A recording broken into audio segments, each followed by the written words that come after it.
अस्सलाम वालेकुम दोस्तों, उम्मीद करता हूँ आप सब लोग खैरियत से होंगे। आज की जो वीडियो है ये है पेयोनियर अकाउंट के अंदर एड्रेस वेरिफिकेशन से रिलेटेड। लास्ट वीडियो जो थी वो पेयोनियर अकाउंट की वेरिफिकेशन से रिलेटेड थी, जिसके अंदर मैंने आपको कंप्लीट मेथड बताया था कि आप किस तरह से CNIC और बिजनेस डिटेल्स वगैरह सबमिट करवा के पेयोनियर अकाउंट की वेरिफिकेशन करवा सकते हो।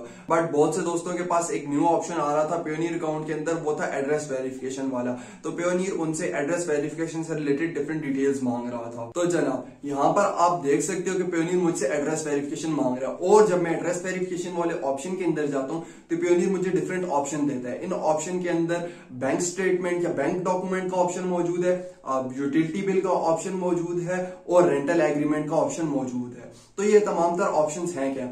और हाँ, समटाइम्स पेयोनियर आपको वॉइड चेक का ऑप्शन भी देता है। तो ये तमाम तर ऑप्शंस हैं क्या और आपने यहाँ पर कौन कौन से डॉक्यूमेंट सबमिट करवाने हैं। तो ये जो तमाम तर ऑप्शंस पेयोनियर आपको दे रहा है, इन तमाम तर ऑप्शंस में से आपको कोई एक चूज करना होता है और उसी की डॉक्यूमेंट आपको सबमिट करवाने होते हैं। लाइक अगर यहाँ पर आप बैंक डॉक्यूमेंट वाला ऑप्शन चूज करते हो तो फिर आपको अपने बैंक अकाउंट की बैंक स्टेटमेंट सबमिट करवानी होती है। और इसके अलावा रेंटल एग्रीमेंट अगर आप चूज करते हो तो रेंटल एग्रीमेंट आपको यहाँ पर सबमिट करवाना होता है। और इसके अलावा आप यहाँ पर यूटिलिटी बिल भी सबमिट करवा सकते हो। मैं आपको डिटेल के अंदर एक्सप्लेन कर देता हूँ कि ये तमाम तरह डॉक्यूमेंट्स हैं क्या। बैंक स्टेटमेंट के अंदर आपके अकाउंट की तमाम तरह ट्रांजैक्शंस होती हैं। इसके अलावा आपका नेम लिखा होता है टॉप के ऊपर, आपके बैंक का नेम लिखा होता है, आपका अकाउंट नंबर लिखा होता है और आपका एड्रेस वगैरह लिखा होता है। तो आपको जो बैंक स्टेटमेंट है वो आपके बैंक की ब्रांच से मिल जाती है। तो अगर आप यहाँ पर बैंक स्टेटमेंट वाला या बैंक डॉक्यूमेंट वाला ऑप्शन चूज करते हो तो उसके लिए फिर आपको बैंक स्टेटमेंट सबमिट करवानी होगी। बैंक स्टेटमेंट आपको अपने बैंक की ब्रांच से मिलेगी, तो उसके लिए आपको अपने बैंक ब्रांच विजिट करना पड़ेगा और उनसे बैंक स्टेटमेंट लेनी होगी।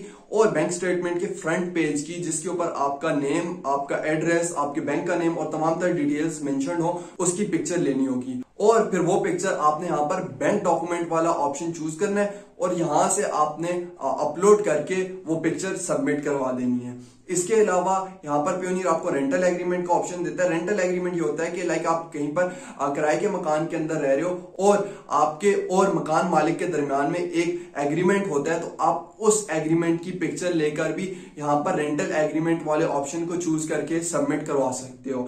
इसके अलावा पेयोनियर आपको यूटिलिटी बिल का ऑप्शन देता है। यूटिलिटी बिल का ऑप्शन सबसे इजी है, बट ये उस केस के अंदर आपके लिए ज्यादा फायदेमंद है जब आपके नाम के ऊपर कोई ना कोई बिल आ रहा हो, यूटिलिटी बिल। लाइक आपके नाम के ऊपर या तो बिजली का बिल आ रहा हो, या गैस का बिल आ रहा हो, या फिर PTCL का बिल आ रहा हो। अगर आपके नाम के ऊपर कोई भी इन 3 बिल में से कोई भी बिल है, या फिर इसके अलावा कोई भी यूटिलिटी बिल है, अगर वो आपके नाम के ऊपर है तो आप उस बिल की पिक्चर ले सकते हो और पिक्चर लेके यहाँ पर यूटिलिटी बिल वाला ऑप्शन चूज करके सबमिट करवा सकते हो। और यहाँ पर एक चीज का ख्याल रखिएगा, वो जो यूटिलिटी बिल है लाइक गैस, बिजली, पानी या जिस भी चीज का बिल है वो 3 महीने से पुराना ना हो जिसकी आप पिक्चर सबमिट करवा रहे हो। इसके अलावा कुछ दोस्तों के बाद यहाँ पर वॉइड चेक का ऑप्शन भी आता है। तो वॉइड चेक के ऑप्शन के अंदर आपने करना क्या होता है कि आपको बैंक जो चेक बुक देता है उस चेक बुक में से एक चेक लेना होता है और उसके ऊपर वॉइड लिखना होता है। जैसा कि स्क्रीन के ऊपर आपको एक चेक नजर आ रहा होगा, इसके ऊपर वॉइड लिखा हुआ है,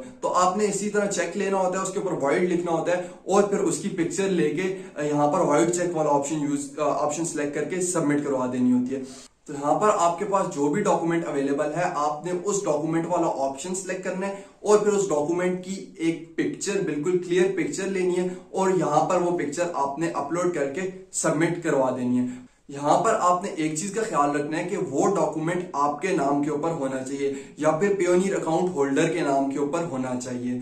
तो ये मेथड था जिसके थ्रू आप पेयोनियर के अकाउंट की एड्रेस वेरिफिकेशन करवा सकते हो। इसके अलावा अगर आपकी नेशनल आईडी की वेरिफिकेशन या फिर बिजनेस डिटेल्स की वेरिफिकेशन रहती है तो उसके ऊपर मैं एक डिटेल वीडियो बना चुका हूं, जिसका लिंक आपको डिस्क्रिप्शन के अंदर मिल जाएगा। वहां से आप वीडियो देख के पेयोनियर अकाउंट की नेशनल आईडी और बिजनेस डिटेल्स की वेरिफिकेशन करवा सकते हो। तो आई होप आपको वीडियो पसंद आई होगी। वीडियो को लाइक जरूर कर दीजिएगा, चैनल को सब्सक्राइब जरूर कर दीजिएगा। इंशाल्लाह आपसे मुलाकात होगी अगली वीडियो के अंदर। तब तक के लिए अल्लाह हाफिज।